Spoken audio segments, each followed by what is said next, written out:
پێغەمبەری خۆشەویستمان صلی الله عليه وسلم بەرنامەیەکمان بۆ دیاری ئەکات کە ئێمە لە پاش مردن چی ئیسفادەی هەیە بۆمان، چی سوودی هەیە بۆمان.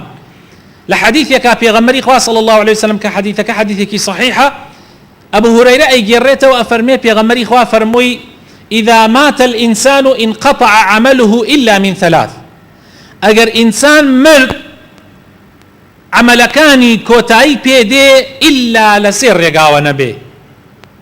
صدقة جارية، ئینسان کارێک بکات بۆی بمێنێتەوە بە پاشە ڕۆژ، یعنی سەدەقەیەک و خێرێک و عملێک بکات بۆی بمێنێتەوە بۆ پاش خۆی.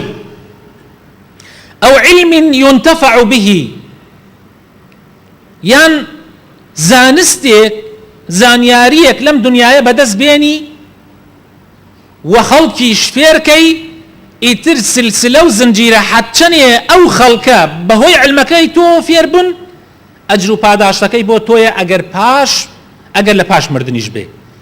یعنی بۆ نمونە تۆ علمێک و زانیاریە، بۆ نمونە قورئان فێرە بی بە جوانی، پاشان خەڵک فێرەکەی، چەند کەس فێرکەی، ئەو خەڵکانش لە پاش خۆیان خەڵک فێرکەن و ئەوانش لە پاش خۆیان خەڵک فێرکەن، هەرچەنی ئەو علمە بڕوا و بەردەوام ببێ، ئەوەنە ئەجر و پاداش بۆ تۆ دێ ئەگەر چی تۆ مرد بێتیش و لەناو قەبری شابی.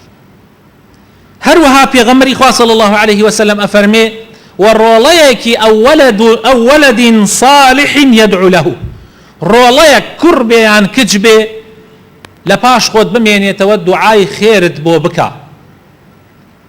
ئەم سێ ڕێگایە کە پێغەمبەری خوا صلی الله عليه وسلم بۆمانی دیاری کردووە، ئینسانی مسلمان ئەبێ هەوڵ بدا سوودی لێوەربگرێ و ئەمەش فرسەتە خۆشەویستەکانم. یعنی یەکێک لەم ڕێگایانە ئینسان فرسەتە و هەلە تا لە دنیایای ئیشی خۆت قایم کە، ئەگەر مردی ئیتر لە پاش خۆت کەس بۆتی ناکە دڵنیابە.